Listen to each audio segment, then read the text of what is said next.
A veteran in the upper chamber, Tito Sotto served as a senator from 1992 to 2004 and 2010 to 2022, even becoming the 23rd Senate President. Sotto began his political career as Vice Mayor of Quezon City in 1988.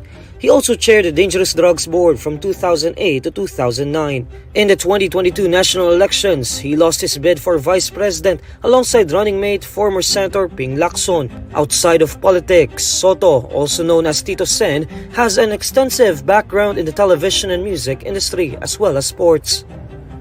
Will Sotto once again grace the halls of the Senate? Tito Sotto joins us live.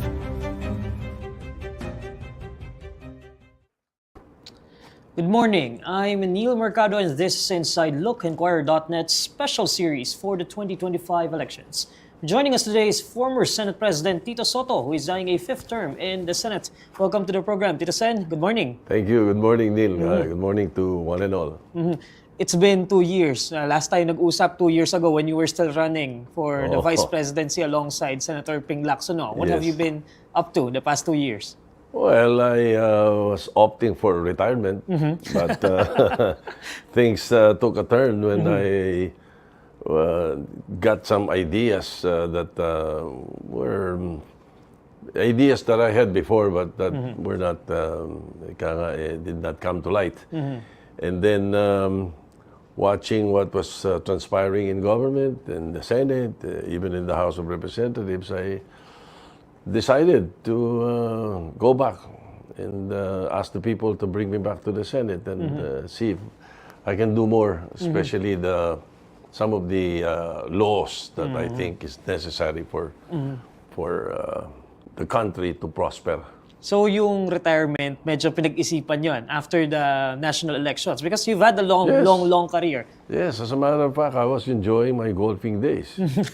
Now, balik tayo. but then again, after about just a few months after that, we had issues in our television program on Eid Balaga. Kaya that kept me busy for a while, and we were able to settle things on our own. You mentioned kanina na you were thinking of retirement pero may mga nakikita kayo na parang hindi okay to o kaya we could improve this or that. Ano yung mga bagay na nakita nyo that pushed you to seek a Senate comeback? My answer to that question would be very way back. Let me trace it back muna, before I totally answer you and give you the reasons. I can give you the reasons why I'm thinking of right sizing, the fake news, fake content, even the drug enforcement authority should be revamped and all that. But the why is important, I think. So let me go back to 1988 when you were not born yet. Yes. No? I was elected vice mayor. Now, the reason I entered politics then was because of my group in Couples for Christ that was composed by a congressman of the 2nd District of Quezon City, Tony Aquino, Senator Joey Lina, and Mayor John Simon. We were all together in Couples for Christ, and they convinced me to try politics. During that time, the convincing factor was that maybe I can help, one. Two, I had a band before that, in my younger days. And two of my bandmates were, shall I say, fell into the pit of illegal drugs. And they passed away. So, thinking that I could do something about that, because I knew that as vice mayor, I could put up the Quezon City Anti-Drug Abuse Council, which I did, which garnered accolades, and we were declared the best drug abuse council by the WHO itself, the World Health Organization. So I established the first local government rehabilitation center for drug dependence. And so, doon nag-umpisa. But during that time, in the 4 years, I was thinking, shabu was regulated drug. It needed to have a law to make it a dangerous drug. There were other laws related to drug abuse and illegal drugs that needed an update. So when I was given the chance in 1992, I was first elected vice mayor, president of the Vice Mayors League. And the Vice Mayors League members were the ones who were saying that we could do some more. You know, like making the vice mayor the presiding officer of the municipal council. Before kasi, city council lang ang presiding officer ng vice mayor. So talagang even before you joined the national politics, drugs talaga yung isa sa mga issues that you were really focusing on. Yes, talagang it was focusing on that already. So I was thinking of come up with upgrading the 1972 Dangerous Drugs Act. You know, so yan. And then, yun nga, the Vice Mayors League establishment. So pagdating na 1992, I entered the race for the Senate. No? I was lucky enough to win. And then, I came up with these laws already. The laws that while I was vice mayor, nakita ko kailangan. For example, we needed family courts. So I'm the principal author of the creation of family courts. You know, the converting not only presiding officers, converting municipalities into cities. When I was the vice mayor, there were only 4 cities in Metro Manila: Quezon City, Manila, Caloocan, Pasay. All the rest were municipalities. I made 9 of them cities. When I got into the Senate. You know, I sponsored the cityhood of Mandaluyong, Makati, Pasig, Marikina, Paranaque, Las Piñas.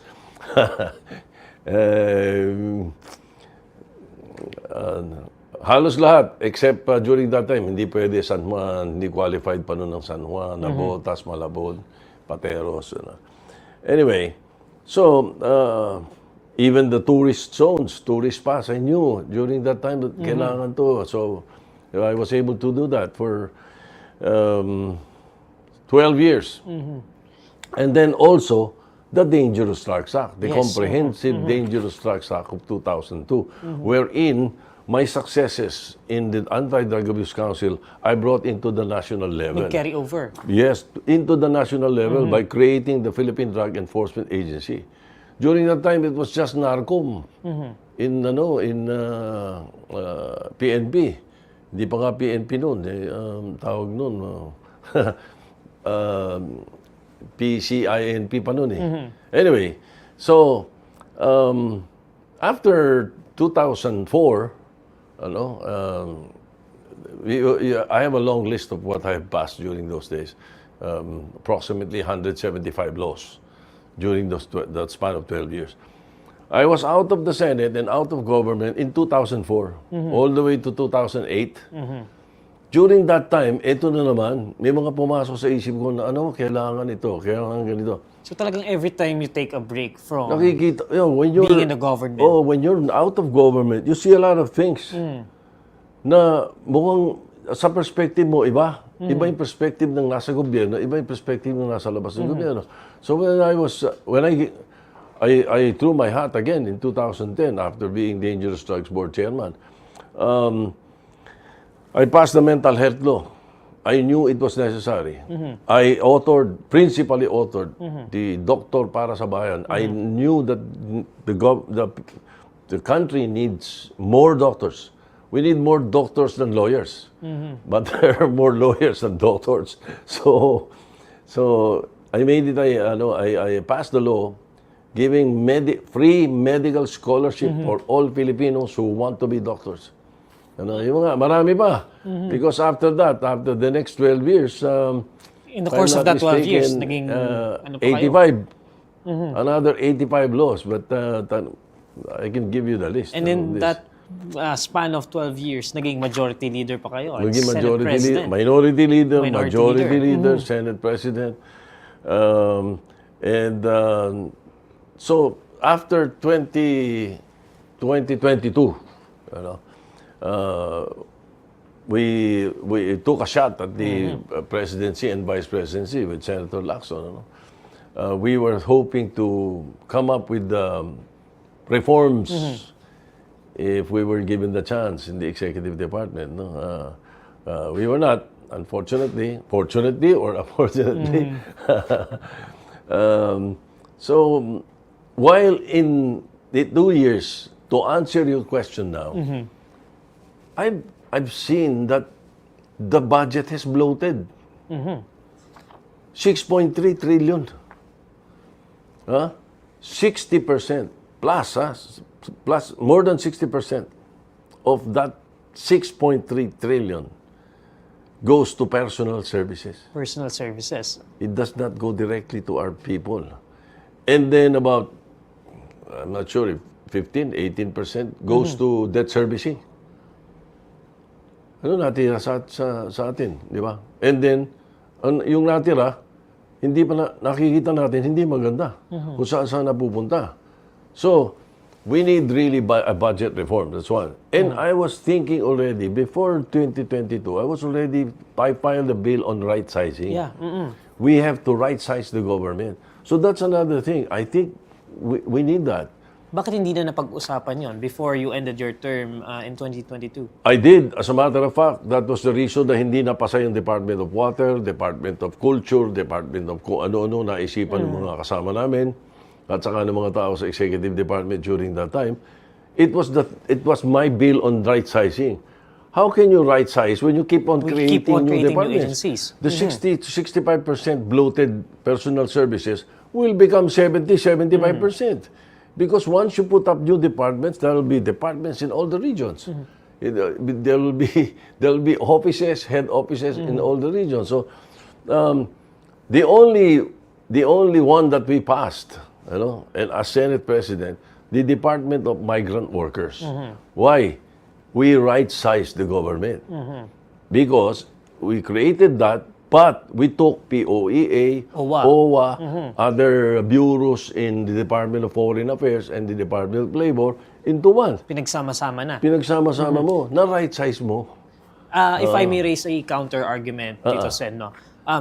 Two things. Number one, hindi ba normal naman yung talagang in a growing economy, lalaki yung bureaucracy mo. Number two, hindi ba if we right size, so that entails making government services more efficient, possibly bawasan yung tao, and anong gagawin natin dun sa mga possibly mawalan ng trabaho in that movement? Correct. The answer to your two questions goes to the first one. Bloated Sabi mo, because of the growing economy, lumalaki tao. Hindi Ibang klase nangyari sa gobyerno natin. What happened? And this can be traced all the way back to the time of President Marcos, FM. When President Cory came in, walang inalis, nagdagdag pa.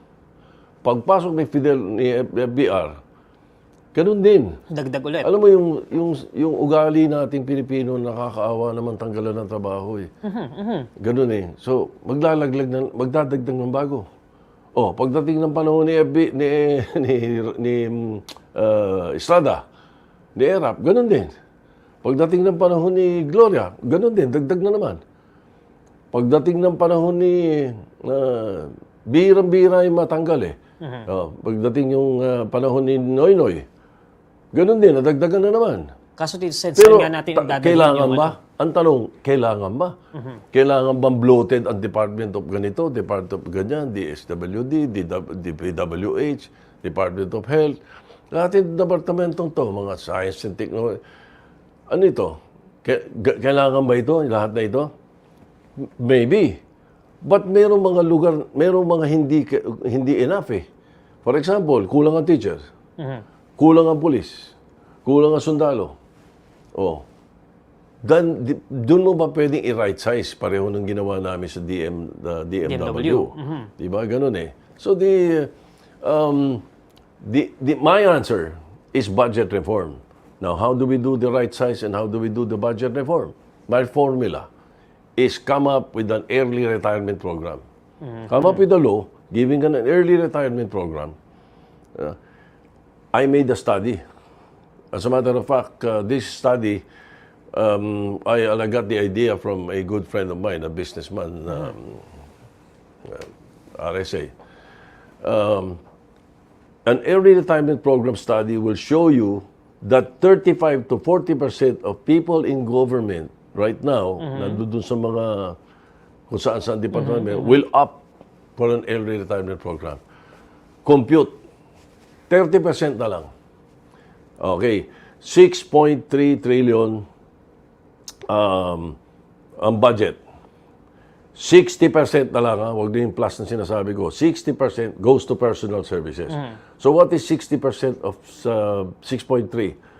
That's 3.5, approximately 3.5 trillion, give or take.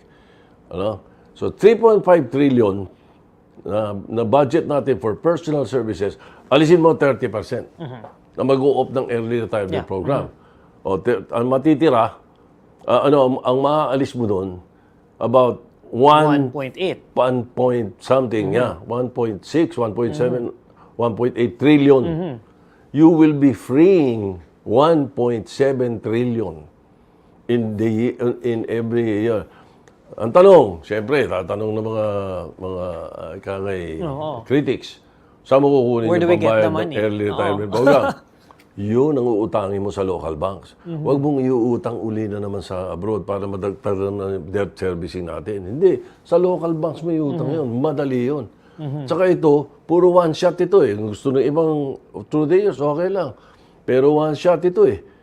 Pero every year, you are freeing 1.7 trillion. I mean, how many hospitals, classrooms, and what have you can you do for government with freeing 1.7 trillion pesos of government's money, of the people's money?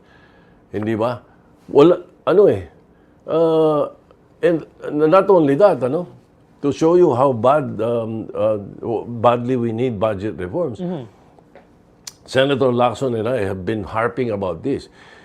In the last 10 to 12 years, we have about average of 328 billion pesos unused every year. Nagbo-bloat na nga tayo ng budget natin, meron pa mga unused. Unused funds. Di ba? And unused. Di ba? Kung unused, baka abused eh. Yun ang problema. We can make use of that. Instead, by reforming the budget, right-sizing the government. Exactly. But realistically, Tito Sen, how can we do this? Can we do this, let's say, ma-elect kayo na senador. Do we have enough time to implement this? How much time do we need? Yes, we can do this. We can do this. Because we're not just tackling about one law. Maraming aspeto ito. It's the right sizing of the entire government and the budget, adjustments in the budget. You start with the budget. And the budget is the most important. Doon mo pwedeng ipasukin yan. Doon mo pwedeng ayusin yan. Like for example, the budget, the General Appropriations Act, is the single most important piece of legislation that we need to pass. And we pass it every year. So you can do it within that year. Within the next year, you can do it with the budget, reforming the budget right then and there. And then propose a bill from outside of the GAA coming up on an early retirement program. Pwede. And in the budget itself, you can make use of the unused already. Give it directly to the people. Hindi yung ano-anong mga kasi hindi ako masyadong sold doon sa mga card kung ano-ano yung gano'n eh. Kasi what happens is that depende kung kagrupo ka, kapartido ka, kung okay ka eh. Mabibigyan ka eh. Di ba? Makakahingi yung senador, makakahingi yung congressman, o sila maglalagay. Gano'n eh. Yung di ka kakilala. So, sa budget reform, sa GAA, ilagay mo kay kakilala o hindi. For example, 1 billion per province.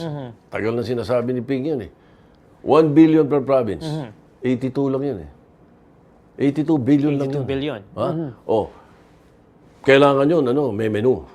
Ang menu, agriculture, livelihood, infrastructure. Doon mo lang pwedeng gamitin. Hindi pwedeng personal services, ibubulsa eh. Hindi ba? So, with this, you practically federalize the government without changing the Constitution. Constitution. Kasi binigay mo, yun yung hinahabol ng federalism na yung sarili nila. Eto, hindi ka na manghihingi. Kahit hindi ka kapartido ng presidente, andun na sa budget yung gobernador. Ano? And then, Have you talked to President Marcos about his thoughts regarding this push of yours? well, And ano yung tindig niya? Yung tingin niya regarding this? I've dropped a hint somehow nung isa, dalawang beses namin pag-uusap I'm very positive that he will be I think he will be positive on this program. For kasi sure. Especially if he finds out, if we explain to him the mechanics of how to go about it.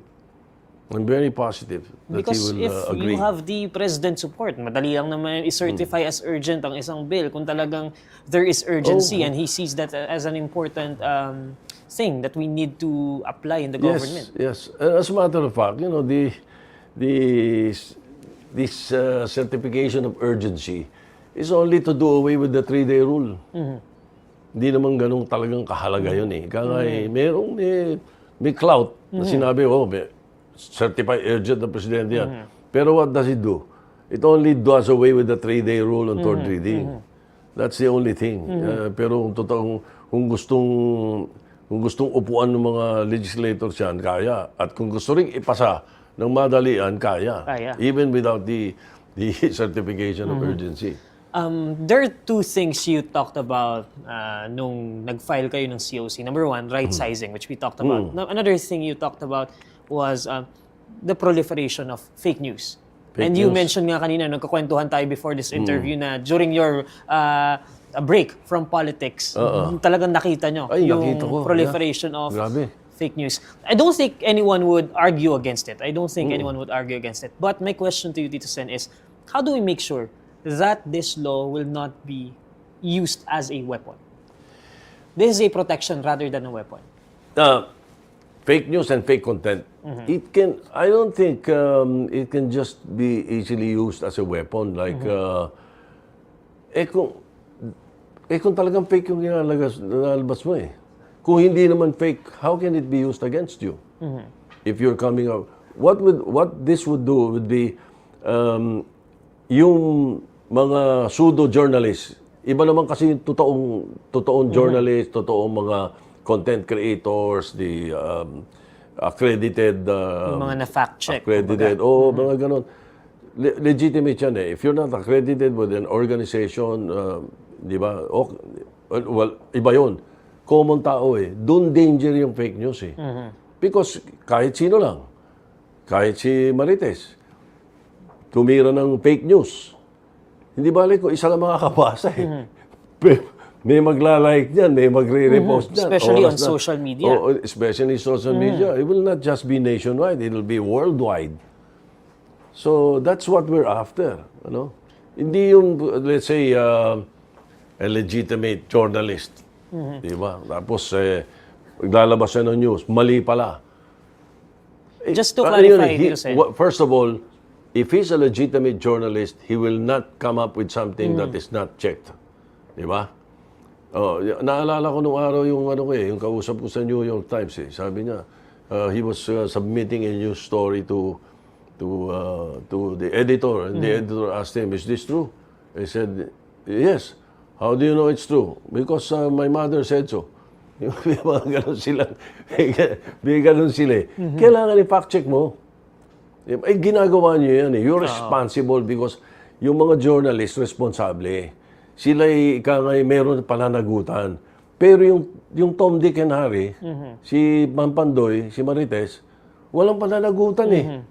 Lagyan natin ng pananagutan. Huwag kang maglabas ng fake news kung hindi ka siguradong news yun. Diba? Or lalo na yung fake content. Just to clarify, Tito Sen, yung pinupush nyong anti-fake news na bill, kumbaga, does it just cover non-accredited na media organizations or non-journalists? Or as in pang ordinary Filipino lang ba yung covered nung pinopropose ninyong anti-fake news? That can be addressed when we come up with the proposal. At the moment, it's just a what do you call this? An idea. It's an idea. It could be adjusted. It could be medyo pwedeng pag-usapan yan.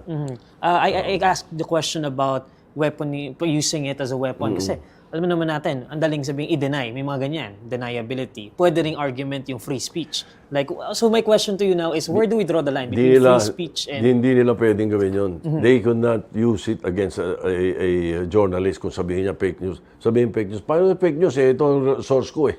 Mali naman eh. Sinasabi ko naman mali eh. O sige, mali pala, sorry.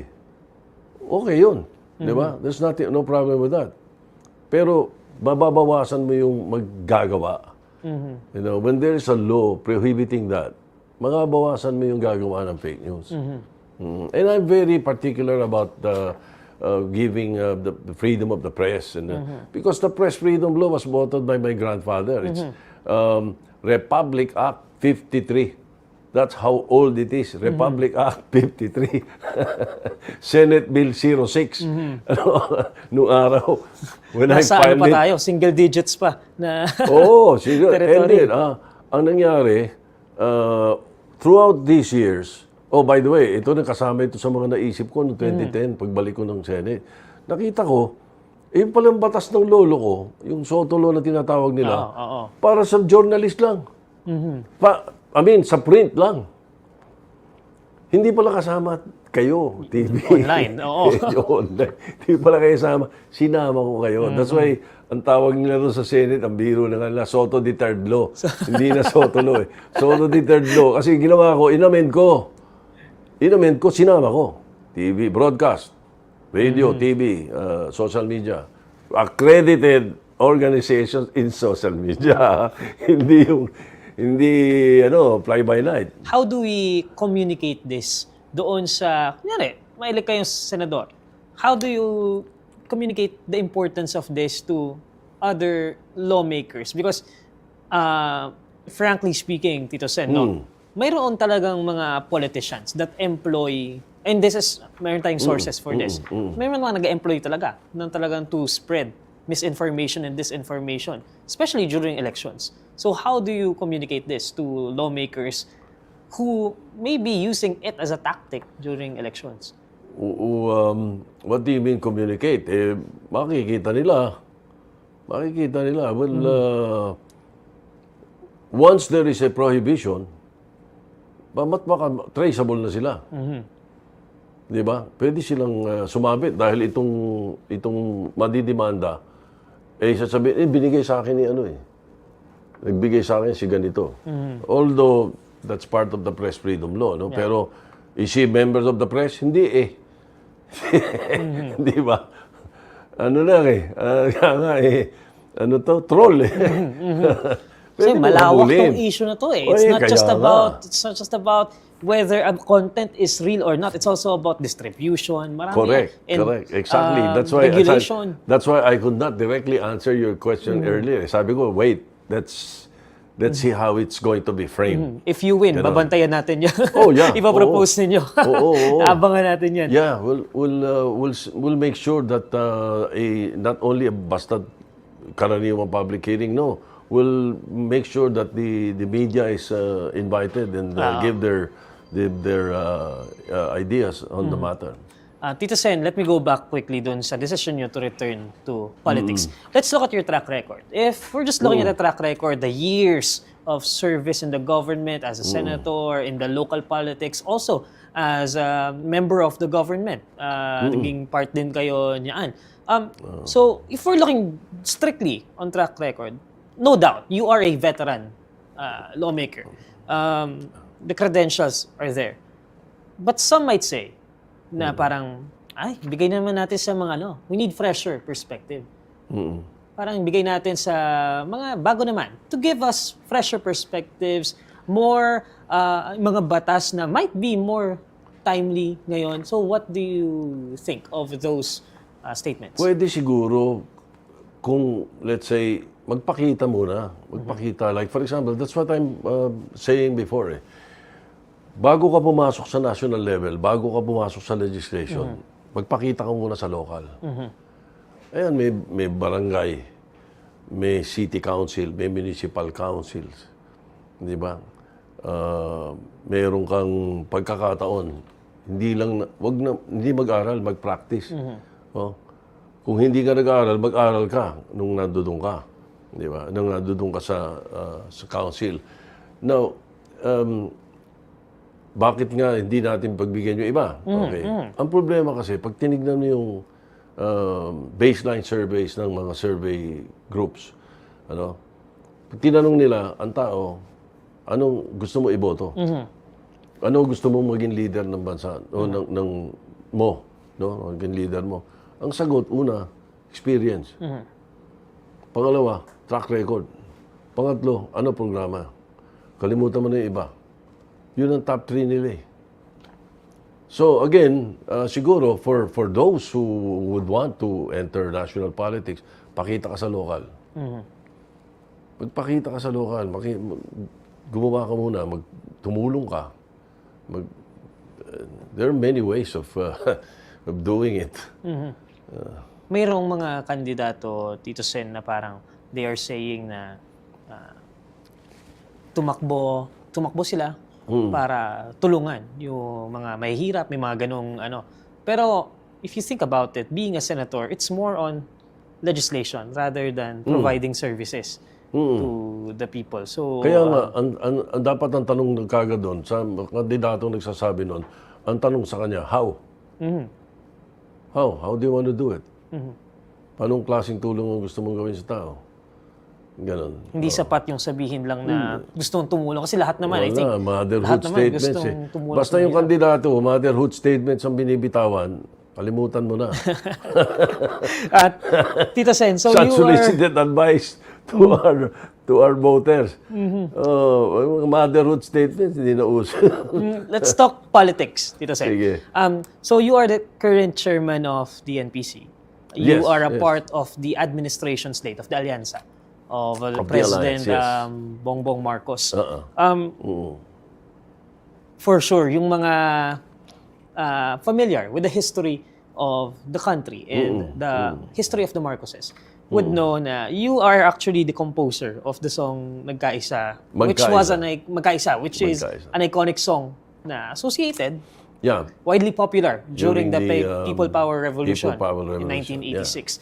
Now you are running under the slate of President Bongbong Marcos, and I think you're in a very interesting spot right now. How can you walk us through that decision to run under President Bongbong Marcos, despite, number two, the history of your association with the People Power Revolution, and number two, you ran alongside Senator Lacson in 2022 against the tandem of the Marcos Duterte? Remind me to talk about the history later, but let me address first that why now NPC. Okay. We were invited by PFP.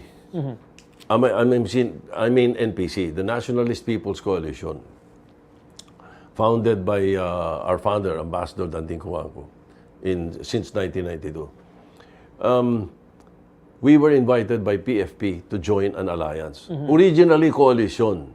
I was the one saying, wag alliance, wag coalition. Because if coalition, talintali ka. What the coalition says, you do. Diba? Well, of course, the coalition decides naman kung ano. But then again, iba yung alliance. An alliance is a more elbow room. We have our own rules, we have our own procedures, we have our own thing, so to speak. But then, there is one thing that binds us together. Equity of the incumbent. So with PFP, Lakas, kami, NP, NUP, equity of the incumbent, that will be a good alliance. Because meron din kaming sarili mga patakaran sa partido namin. So it was the NPC that joined the alliance, kami. And I, together with our officials and leaders, of course, consulted the other members. And the agreement was, the decision was to join the alliance. Because originally, after the 2022 elections, the NPC was in alliance with the president. Kaya nga very supportive ang alliance, ang NPC sa mga legislative agenda ng presidente. So it was easy for us to join the alliance. And being the chairman of the NPC, automatically we go together. Now, history. History. Okay. Parang sabihin ng iba, bakit nung 86 parang nagkahiwalay kayo? Oo. Diba? Tapos ngayon, iba yung politika eh. Iba yung politika sa pakikipagkaibigan at sa pamilya. President Marcos Jr. or President BBM, for short, has been a friend of ours. Me and my family. As a matter of fact, he was 11 years old when we first met. Because I was a band player. Nagtumutugtog kami ng grupo namin noong araw. Favorite din kami ni Mrs. Marcos.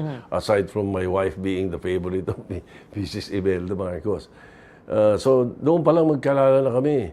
As a matter of fact, there was a time na birthday ni Bongbong.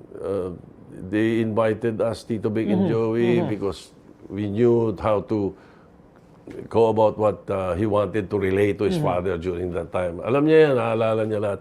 So when he got into the Senate, back into the Senate, after the exile, it was easy for us to get together again. So you're 6 friends? years kami magkasama eh. You are friends with the Marcos family even before the Yes. ouster? Oh, yes, because Mrs. Marcos is godmother of my godmother. My wife and I is godmother Kasal. during our wedding. Yeah, 1971 wedding namin dito sa church. So yung decision for you to run under the administration of President Marcos, that was an easy That was decision? an easy one. That's easy. As a matter of fact, I'm sure the president won't mind. 1 week before the filing of certificates of candidacy, we met. President Bongbong and I met. We talked about politics. We talked about who he was running with. And he said he was going to file alone. Usap naman na kami. This was during back that time, in ako naman, 2022? that was lang, 2021. Last week of September 2021. Even Sandro Marcos came in after we talked to him. Kami dalawa lang nung una. At pinag-usapan namin yung eleksyon. Sabi ko nga sa kanya, I was already committed with Ping. Nakaset up na kami. Papile kami. October 6. Sabi nga niya, ako din, papile na October 6 yung mag-isa. So, we were, what do you call that, feeling each other. Kung paano mangyayari. Alam naman niya that if he won and I won, it will be kahit hindi kayo magka-tandem. Easy. Yeah, it'll be easy. Curious lang tuloy ako, Tito Sen. Naimbitahan ba kayo na tumakbo alongside President Bongbong back in 2022? Hindi namin pinag-usapan directly ganon. Wala kaming pinag-usapan directly ganon. I dare not say na inalok niya ako. No. But what I'm saying is that we met and we discussed our future plans for politics. So, he knew na nakaset up na ako with Ping and he was filing alone. Yun ang sinabi niya sa akin. Kaya nga kasabay kami. If you recall, October 6, the same time, 11 a.m. Magkakasabay kami tatlo. So even before elections, magkaibigan kami. And during the 2022 campaign, wala ka narinig sa amin ni Senator Lacson na paninira sa kahit kanino. Hindi namin ugali yun eh. Hindi namin kagaya ugali ng iba. I'm curious lang, Tito Sen. Again, given the history and all that, do you think that President Marcos should apologize for what transpired during the time of his father? That was not his time. So, hindi. That was not his time. That kind of an attitude would be left to should be left to the person involved. And guys like me should not throw in our 10 cents worth. But as a part of, you witnessed. You witnessed it. Yan yung mga comment dapat kami. So, but you think it was not his time. So, it was... It's not his time. He was very young during that time. Oh, he was not involved in politics during that time. Let's go to issues, Tito Sen. Number one, kapag pumasok kayo sa Senado, I'm sure you've been asked this question. Not just as a senator, but as a former Senate President din. You've been asked this question. The issue of political dynasty, isa yun sa mga mainit ngayon, especially given the composition of the Senate.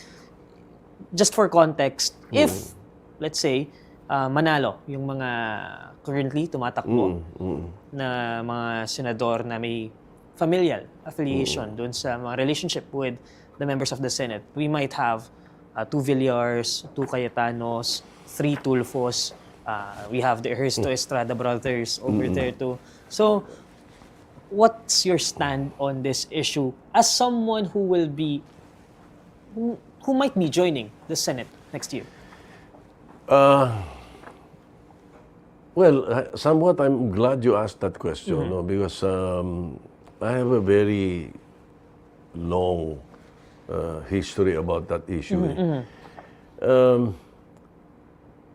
I'm torn between the devil and the deep blue sea when it comes to the issue of political dynasty. You see, there were 2 Sotos in the old Senate. My grandfather and his brother, Filipino Sotto. No, so, as a matter of fact, may dalawang Rocco rin nung kasabay na. Raul Rocco always told me, hindi nila alam tayong dalawa original na dynasty, sabi niya. Which only highlights na talagang matagal ng problema. Ito, matagal na, it's there. Yeah, it's there. It's, well, some consider it a problem, some consider it not. No? So anyway, in the 9th Congress, 1992 to 1995 yan. Matagal na to. Senator, yes, di ko pa binabangka. Senator Neil Mercado sponsored an anti-political dynasty law enabling the Constitution. Yun. Because it's in the Constitution, wala lang enabling law. Yun yung hinahanap na. Ito. Wala walang enabling law.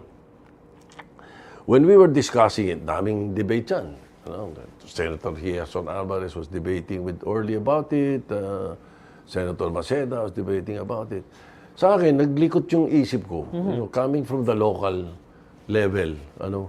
Nung naglikot yung isip ko, nagtanong ako.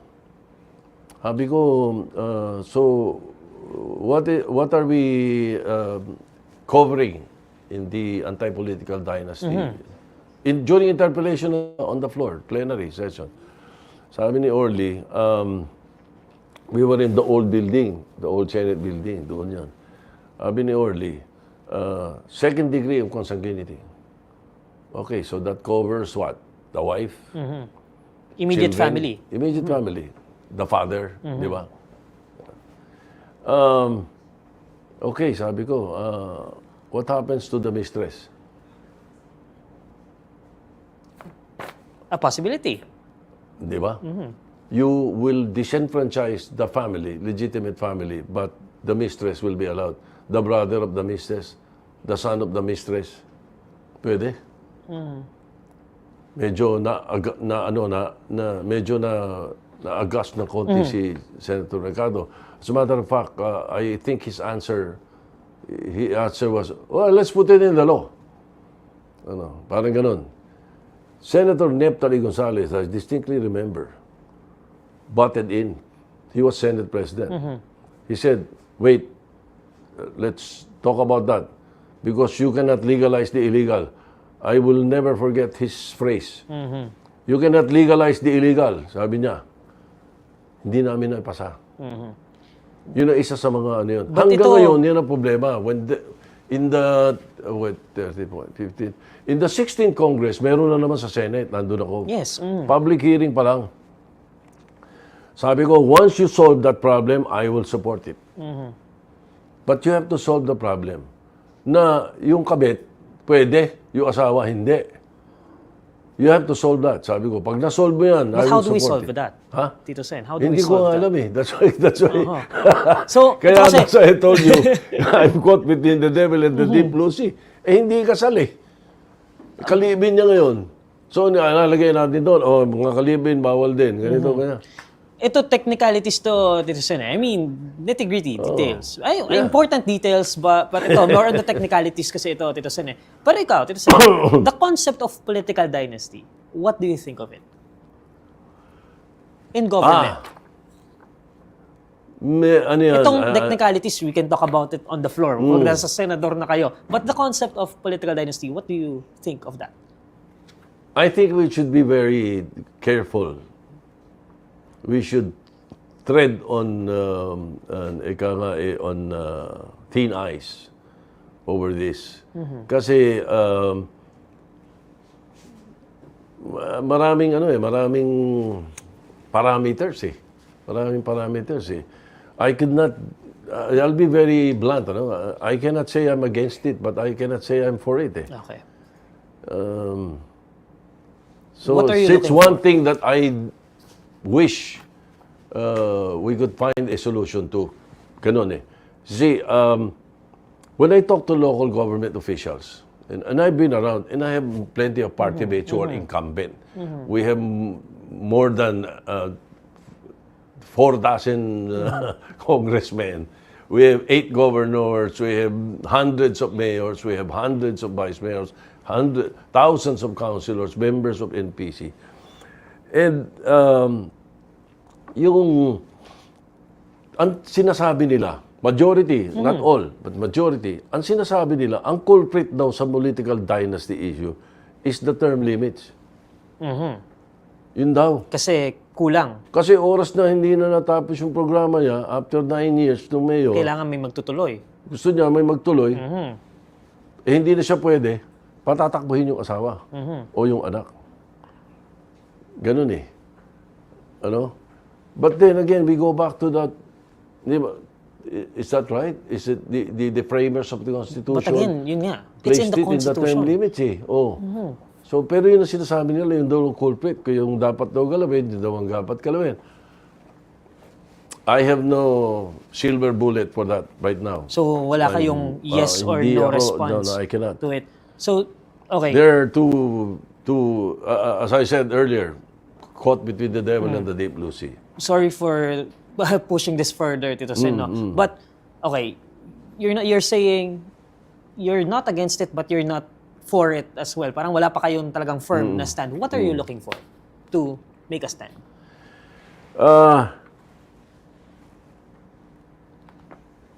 A clear-cut meaning of what a political dynasty is. Siguro yun. That would convince me. If someone files an anti-political dynasty bill in the Senate, how would you receive it? And solves my questions, I will support it. Okay, Tito Sen. Next question, Tito Sen. And I asked this sa lahat ng guests natin dito, no? Curious lang ako, briefly lang, Tito Sen. Kasi we talked about your platform naman na kanina. If ma-elect kayo right now, ano yung pinakaunang bill na i-file ninyo?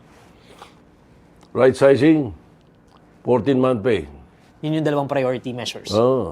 Actually, marami Which you yan. also Pero- filed nung in your previous term. ang tingin ko, kailangan eh. Oo. And then, a holistic approach on drug rehabilitation. Okay, let's talk about that later on, Tito Sen, kasi meron din akong mga tanong about yan, especially with the investigations. Let me go quickly, Tito Sen, dun sa conversation about... Can I have a glass of water? Sure, Tito Sen. Sige, go ahead. Let's talk about the recent events that unfolded between President Marcos and Vice President Sara Duterte. And I think it's important that we ask our candidates these questions kasi yan yung government that you will be entering into if you get elected. So, we heard Vice President Sara Duterte make statements about exhuming, warning Senator Amy Marcos that she will exhume the body of former President Marcos, that she once daydreamed of cutting off the head of President Bongbong Marcos. What do you make of these statements? I think it's a very bad example because what we need, what we must practice would be to respect, first of all, the presidency, who, no matter who the president is, you know, and we've done that. My party and I have done that for all these years. So I think the president deserves more respect than that. So, you disagree with the comments made by VP Sara? Oh, You yes. think that No. Very uncalled for and unbecoming. hindi matagal na kayo sa politika, Tito Sen, alam for sure, alam nyo to, hindi bago yung hindi magkasundo yung presidente at vice president. I mean, the last administration, President It's happened Duterte and VP many times. Robredo. It's happened many times before. And there are people saying na, and this, hindi lang ito sa current administration na, even before, na parang, if you disagree with the president, just resign. So, there are now calls for Vice President Sara Duterte to resign. There are alleged talks of impeachment against her. What's your comment on that? Well, resigning from any cabinet post is the right thing to do, which is already done. Pero resigning from the vice presidency, that's a different story. That's not possible. I don't think it's possible. Only an impeachment can do that. So no resignation for the vice president. Is that possible? That's, well, if she does, yes, it's possible. But I don't know. I doubt it. I doubt it'll ever happen. I find you, Tito Sen, in a very interesting position right now, because you were good with President Duterte. Oh, yes. You're yes. good with the Dutertes. At the same time, Yeah, you're good President with the Marcoses. Duterte and I are good friends, yeah. Ang tanong ngayon, Tito Sen, paano kung ma-elect kayo? How do you position yourself in between the Marcoses and Dutertes? I will be in the best position because I have always been a staunch supporter of the independence of the Senate. And it can be gleaned in my Senate presidency, even during the time that I was minority leader. I have always espoused that the Senate should be independent. It is the last bastion of democracy, as we call it. Always. The House of Representatives can be convinced by the President in so many other ways and so many means. But the Senate, it is, as far as I'm concerned, as long as the people elect the right people, we will remain independent. It was always be, if I will be back in the Senate, as I said, I will be in the best position because I will always be independent. You will push for an independent Always Senate. independent Senate. So, if, let's say, you can have a conversation with VP Sara right now. You said it's setting a bad example, that the president deserves more respect, and that you do not agree with the statement she made recently against President Marcos and the family. So, what would you tell VP Sara if, let's say, magkausap kayo ngayon? Anong advice may bigay mo kay VP Sara? Well, perhaps it would be good for her to take a step back and look at the situation in a different perspective, and ask herself if is this good for the people? Is this good for the country or not? So, what's the best way to move forward from this, Tito Sen? Well, if the best way is for the president to just continue doing a good job, and execute the job description given to a president. Kasi ang sinasabi, Do not be, what do you call that? Do not be sidetracked by political issues or issues like this. because the narrative right now is, na sinasabi, is that the House probe, that itong budget issue, slashing the budget of the OVP, are targeted attacks against VP Sara and the family. Well, you can say targeted attacks kung hindi totoo. Ang demolition job pa nga yung ginamit na term. Demolition job kung hindi totoo. The question is, totoo ba? Totoo bang mayroong 125 million na hindi ma-explika? Totoo ba na mayroong 16 million na hindi ma-explika? Totoo bang may related sa mga kung sino-sino sinasabi? That's the issue. That's the question. Then, if hindi totoo, then it is a demolition job. It is a... From your view, what should VP Sara do? If it's true, if it's true, then the House is doing its job. So what should VP Sara do? Should she just respond to the questions lodged against her? Well, yes, I think she should. If she has everything, if she has the explanation, she should explain. You worked with President Duterte and sabi nyo nga, you're friends with President Duterte even back in the, parang, kasi 90s pa. 1988. 1988, because when I was vice mayor, I was sitting at the Governor's Council. My my vice president for Mindanao was his vice mayor. So, Anong time nakikita na kami, kayo? Boy Zunio. And then during that time, President Duterte also was already into fighting illegal drugs during that time. That's why nagkasundo kami. Kailan yung huling beses na nakausap nyo si President Duterte and perhaps anyone from the Duterte side?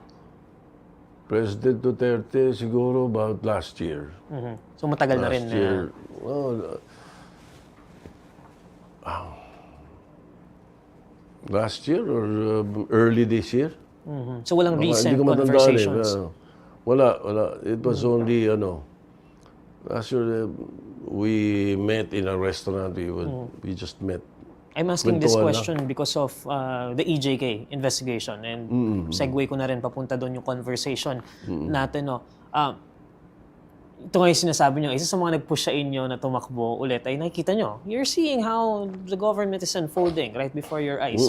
Pero from a different lens this time around. What can you say about the development so far in the EJK investigation? May talks about inviting President Duterte to attend the hearings. The Senate will have its own investigation. My problem in answering that question is I'm not too familiar with what was transpiring with them. What I know is what I just read in the newspapers. I haven't gone into monitoring the hearings and what they're talking about and what. Kung ano na yung nakikita ko sa dyaryo, ganun sa akin eh. So, perhaps to be able to help and resolve the issues that they're tackling, they should consider my proposal. I have a new proposal that I started before the 2022 but hindi na rin inabot. No? Let us reinvent the Philippine Drug Enforcement Agency that I created anyway. Yes, kayo din yung gumawa noon. We reinvented into a Presidential Drug Enforcement Authority. What does that mean? Kasi ngayon, PIDEA, under the Dangerous Drugs Board, pagdating sa prosecution, umaasa sa DOJ. Pagdating sa enforcement, sila with a very minuscule number of agents, umaasa rin sa PNP or NBI. Yung rehabilitation, umaasa sa DOH, hindi naman ginagawa. Which is very vital if you want to beat illegal drugs and drug abuse. And then, prevention should be tackled by the Department of Education. So kumbaga gusto nyo... Correct. Or centralized. Kumbaga, Yes. You create a Presidential Drug Enforcement Authority wherein we will have the 4 branches inside. Meron ng lahat ng aspeto DOJ, ng enforcement, fight against illegal drugs. prevention, enforcement, prosecution, rehabilitation, prevention. Then, yung mga EJK na yan, hindi na mangyayari. One question, Tito Sen, that I have for you is, you were Senate President nung panahon ni President Duterte, right? So now that these allegations are coming up, the investigations are coming up, statements are made against President Duterte and his allies, bakit hindi naimbestigahan ito noong panahon na kayo ang nakaupo? Yun yung tanong ngayon. Bakit? Parang kasi ang sinasabi, political yung issue kasi they are seeing Vice President Sara Duterte as a possible contender in 2028. So, sinasabing demolition job daw ito. And when I think about it, parang one way na para i-eliminate yung ganong conversation about this being a political attack against the Vice President is if inimbestigahan ito during the time of the President. Para talagang yun, strictly business. So, bakit hindi ito na-imbestigahan nung panahon ninyo? We did. We did. It was the Blue Ribbon Committee of the Senate that tackled this. If you will recall, Yes. it was Senator Richard Gordon, Senator Dick Gordon, who was chairman. We conducted several hearings on the matter.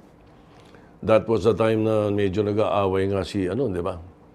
Si Alan Cayetano and Sonny Trillanes. Trillanes. And then we had those witnesses. Sila Matubato and all, mga ganon. And then Congressman Pulong Duterte was there. Man Scarpio was there, the husband of VP Sara. There was an investigation by the Senate. I do not recall the contents of the committee report of the Blue Ribbon, but I think it was submitted to the Ombudsman. I have a strong, there's a strong possibility that some of the House members were able to get a copy and issues that emanated from that public hearing. We did. Do you agree with the current move of the Senate? Kasi as a former Senate President, do you think it's the proper move na ibigay kay, right now the conversation is, it's Minority Leader Coco Pimentel who would be heading the investigation and not Senator Bato and Senator Bongo. There's another suggestion from Senator Amy na just bring it to the courts. But if the evidence is there in the House, just bring it to the courts. So that's another suggestion. What do you think is the course? I think choosing Senator Pimentel to handle the hearing is an excellent decision. Kaya mayroon ding Senate of the Whole, rather, na proposal. So what do you think is the best option? I'm sorry? Yung convening into a... Yeah, convening into an ad hoc committee or a select committee. They can even call it a select committee headed by Senator Coco Pimentel. They just need to do that in plenary. No? So it needs an emotion. It needs a motion or a resolution to be able to do that. And then that is not the first time that will happen. If you recall, when we investigated PhilHealth, we did not give it to the Committee on Health because Committee on Health was headed by Bongo. So what we did was that there was a motion on the floor to make the Committee of the Whole. That's why I presided the public hearing of the investigation of PhilHealth. Same thing with agriculture. The smuggling. So The you agree smuggling, with the current Oh, direksyon na ibigay na lang kay Senator Pimentel yung correct. Yes. pag-lead? As I said, excellent decision. One final question regarding this topic, Tito Sen. No? Based on pure observation, at least to me, it seems na magkaiba yung Duterte approach against illegal drugs and the Marcos approach against illegal drugs. Which do you prefer? I prefer mine. You prefer yung pag-centralize I prefer ng mine. Okay. Yeah. What do you like? Ano yung kukunin natin from the Duterte approach? Ano yung kukunin from the Marcos approach that fits into your proposal? Perhaps in the Duterte approach,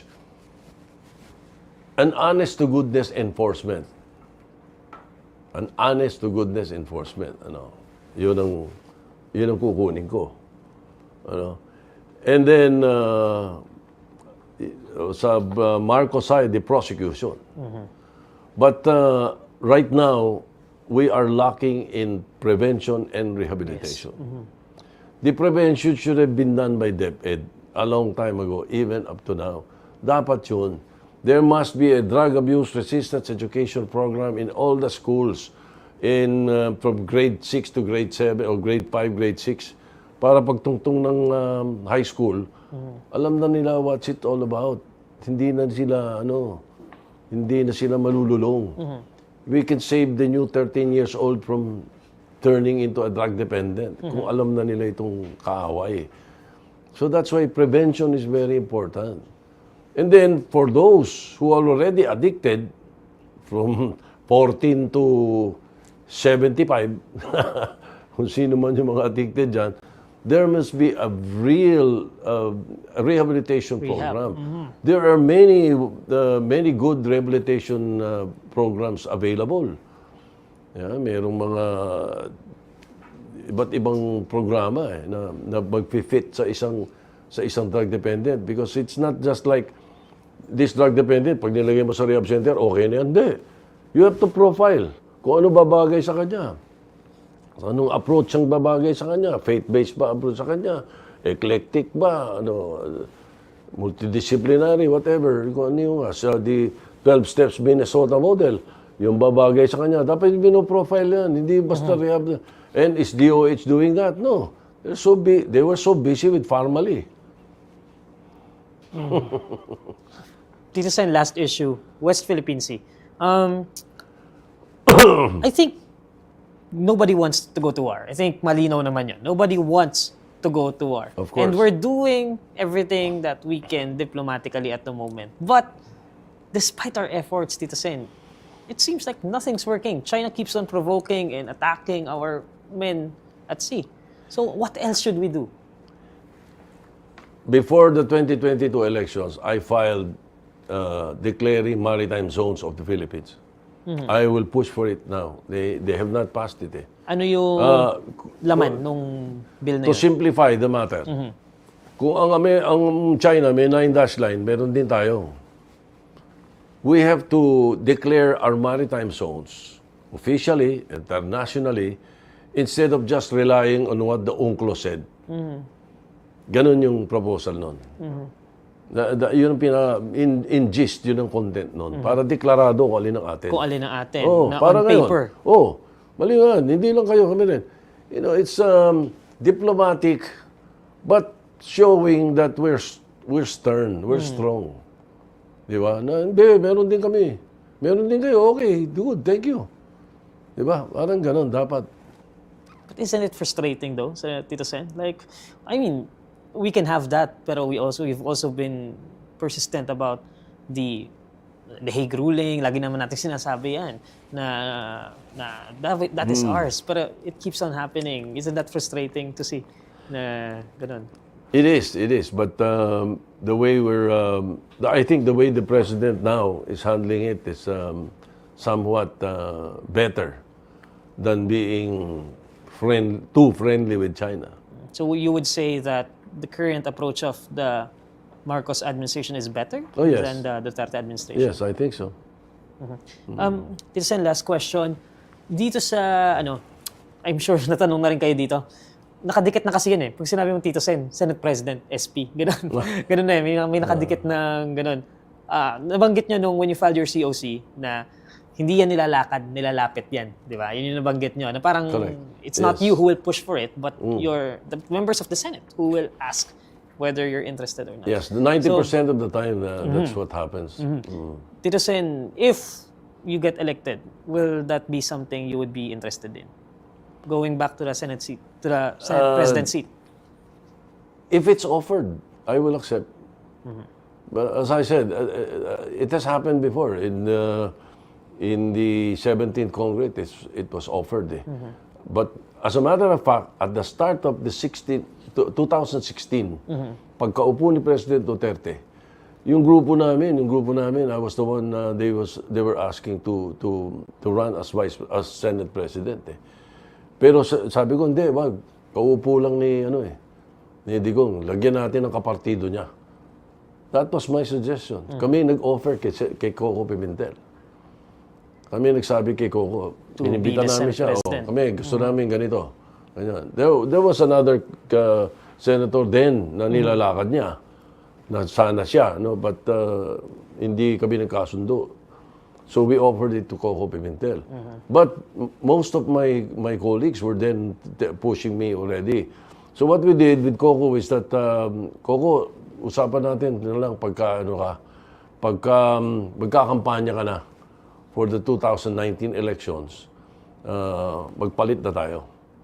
Yun ang naging usapan lang. That's the reason that in the middle of the 17th Congress, I became Senate President. It was given to me by my colleagues. So the same thing can happen if they do so. Because I'm not the type of, I am more of the old senators.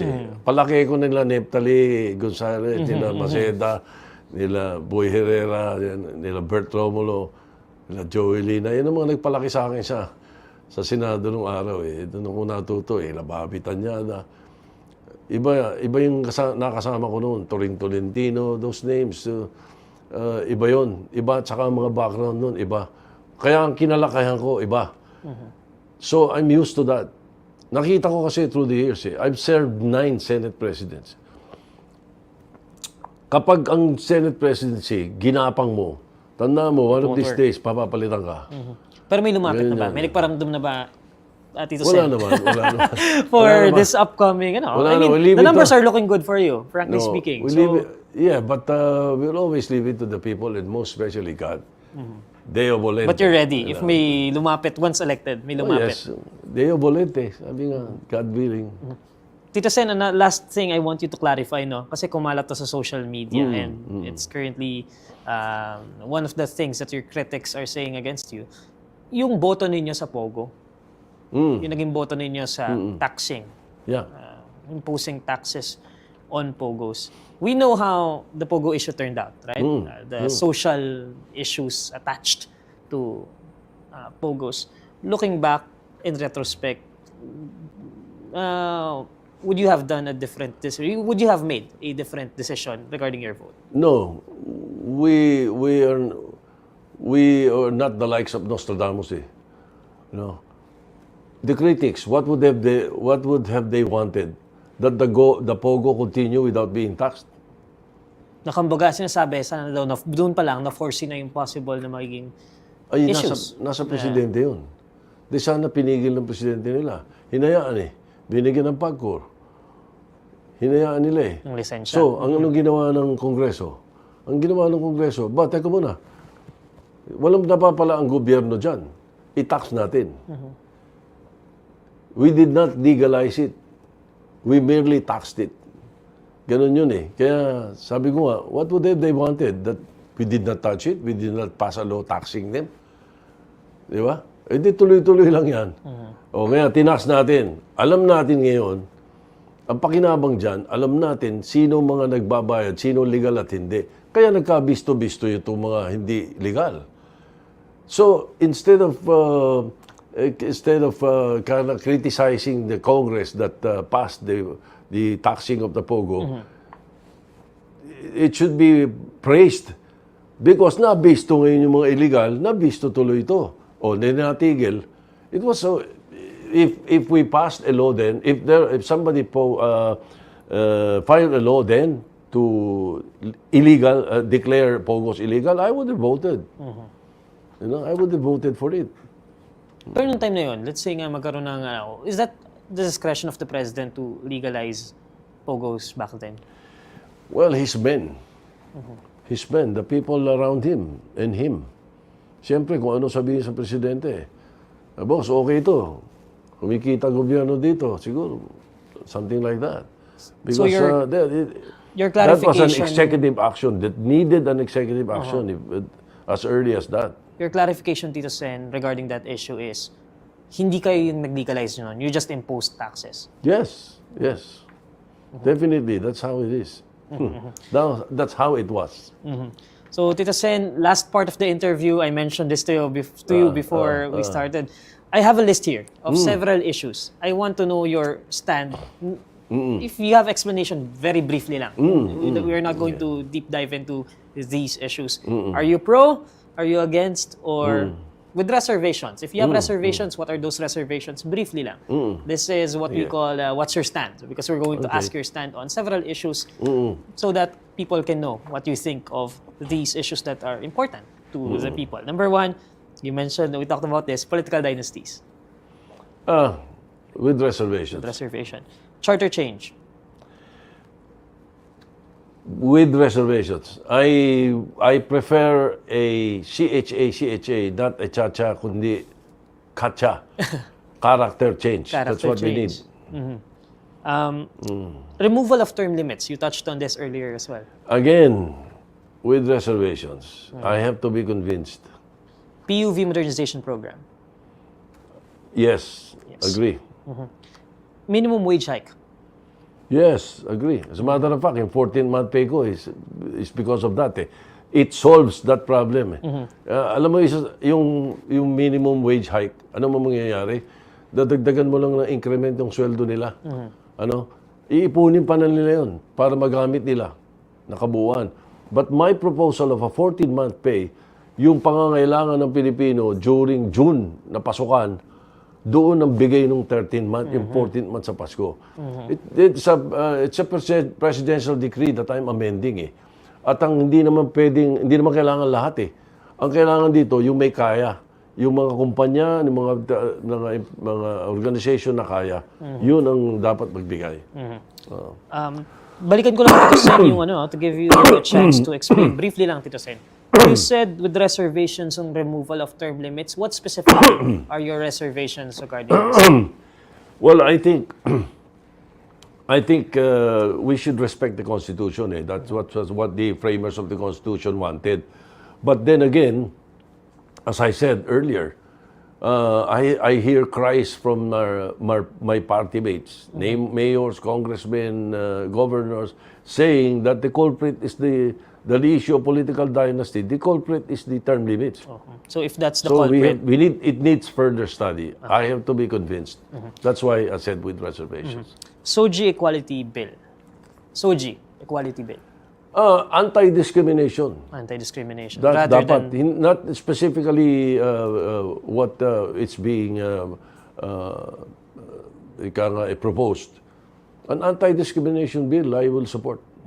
But Pero SOGI bill, specifically the type of SOGI bill that was passed before, Being that pushed was proposed before, that we did not pass, mahirap yun because it is parang class legislation.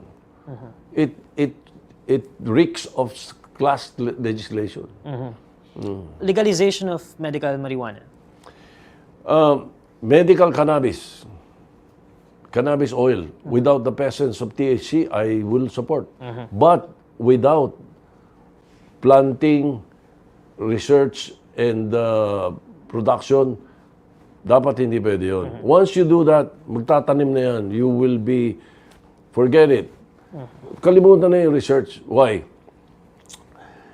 In 1968, the most powerful research institutes in the world already started research on marijuana. Israel. Since 1968. And they have not found anything that can be cured by marijuana.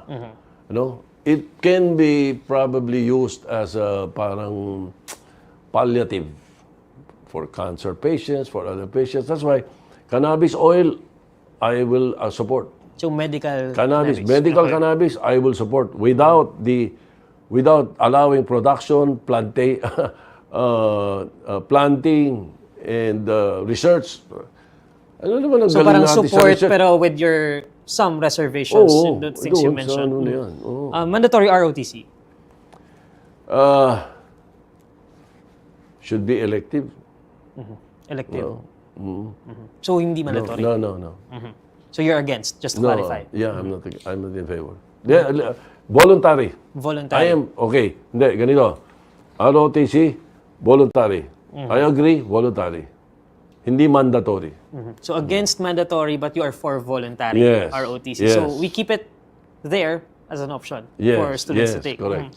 Divorce, you've been vocal about this. I favor administrative process of annulment.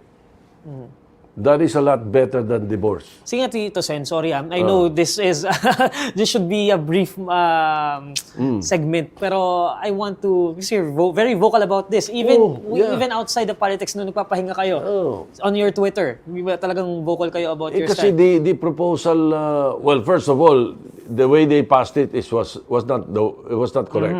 Okay? I mean, it's incorrect. Okay. Huwag na yun, tutabi natin. Di na lang tayo sa laman ng bill.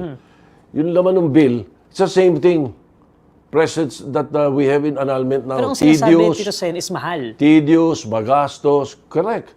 That's why what we need is just to convert annulment from a judicial process to an administrative process. We've How do we do done that? this before. We did it with adoption. The laws on adoption before was so strict. So, ang ginawa, with judicial magastos, matagal. So, what we did was we passed a law na ginawa naming administrative process na lang ang adoption. We can do the same thing with divorce. Imbis na divorce, ang annulment, gawin nating administrative process annulment. Ang dali niyan, mura pa. Paano yun, Tito Sen? Do we remove? Kasi di ba, kaya siya naging judicial process because of the burden of proving, yung mga ganun, di ba? Yun yung judicial aspect nung ng paghiwalay, ng separation So, Hindi na kailangan through the courts pag administrative. pero kailangan may agreement ng both parties? Oh, yes. Ano yung magiging grounds nun, Tito Mas Sen? madali na rin yun. Well, Ano magiging medyo- grounds of annulment nun? mas simplify natin. That's what I'm saying about annulment Imbis na magaya na tayo sa iba, sige, divorce. Ganun din Basahin mo, tedious, mahal, dadaan ka rin sa korte. It's the same thing. So why not just, and everybody will be happy. Wala kang problema, wala kang kaaway. Administrative process of annulment, better than divorce. Death penalty and reimposition. Okay. Very good question. I was the author of the reimposition of the death penalty for drug trafficking in the 9th Congress, 9th and 10th Congress. But I changed my mind. Okay. Sometime back, I changed my mind because I found a solution. What's the solution? Solution is the law that I passed, and I established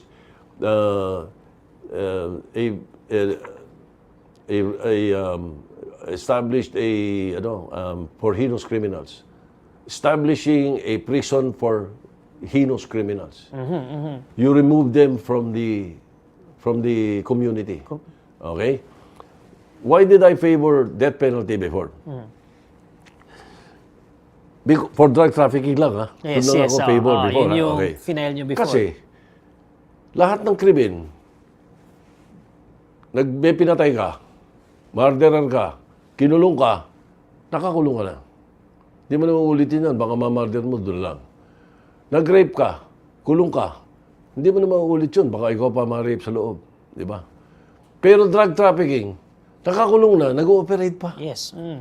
Sila pa nag-ooperate You have to remove them from the face of the earth. In other words, alisin mo sila doon. So, yun ang nasa isip ko noon. Kaya Okay, you filed the bill ito to ngayon, reimpose the penalty. pag-aaral ko, naku, maraming ang sabit. Maraming tama yung sinasabi naming pro-death penalty. Maraming tama yung sinasabi ng anti-death penalty. No? So, pinag-aralan ko mabuti ito. Nakita ko ang solusyon, edi alisin natin sila. Without killing them, establishing a facility for heinous criminals. How do you make sure na hindi na makapag... Especially drug trafficking. Pag hiniwalay mo sila palang Alcatraz. And that is already in the law. It is being executed by Justice Remulla. Pinag-usapan na namin to. You take an island. Nung una nga, kausap ko rito si Governor Alvarez nung sa Palawan Sabi ko, bigyan mo kami ng island dyan. Doon natin ililipat itong mga drug trafficker. Mga drug lord na to at mga sino-sino. Sabi ko, basta, meron akong island. Sabi pa nga niya, puro bato. Kaya yan, kasya. Sabi niya, maganda. Sabi ko, may mga pating. Pag wala, lalagyan ko. Sabi niya. Hindi makakatakas. You know, what do you do? Incomunicado. In other words, No communication. walang cellphone, hindi pwede, walang communication, hindi pwede gumamit ng satellite. But now, it's up to enforcement na lang, Tito Sen. And like, yun na lang. I mean, it will be up to enforcement. But in other words, we need not come up with the death penalty law anymore. No, because of this law that I already passed. So just to clarify, I-execute lang nilang mabuti. just to clarify, you are now against death penalty kasi wala na yung only thing that's pushing you to push for it. Wala against. Oo. Okay. Marcos admin's approach to the drug war. The Marcos approach? Admin's approach to the drug war. Are you in support? Or are you against? Or with I'm reservation? in support. But I think we could do more. Okay. Should we allow candidates with pending cases to run? What do you mean by pending cases? Na decision na ng RTC or hindi? Hindi pa. Like pending cases, mayroong mga nakalodge sa kanila under, perhaps... Hindi. Ano yan? Mahirap yan. Because it can be abused eh. Kaya dapat yan, you can allow them to run. Okay. Na, ang sinasabi ko is, dinesisyonan ng RTC, nag-a-appeal lang sa Supreme Court o somewhere, yun, hindi dapat. Pending. Okay. Oo. Pogo ban. Oh, yes. You already mentioned that you agree with the current administration's approach on the West Philippine Sea issue, right? Yes. Last, Tito Sen, expanding access of the U.S. to Philippine military bases. Malaki. It depends. Mahaba. It depends. It depends. With reservations. With reservations. Okay. Tito Sen, thank you so much for giving us your time. We'll give you one last chance to talk to the Filipino people. Why should they vote for Tito Sotto? Well, I've served you before. And I think I will be able to do more with your help, with God's help. And we leave it up to the people. Thank you very much for this opportunity. Thank you very much for allowing me to serve you for 24 years. So, pag nanalo kayo, Tito Sen, mukhang malayo pa ang retirement. Another 6 years bago mapag-isipan ang retirement ulit. And that ends our interview. Thank you so much, Tito Sen, and we wish you the best of luck in your candidacy. This has been your Inside Look, INQUIRER.net special series for the 2025 elections. Follow INQUIRER.net on Facebook, X, YouTube, TikTok, Instagram, and Reddit. For more stories, visit INQUIRER.net. Good morning.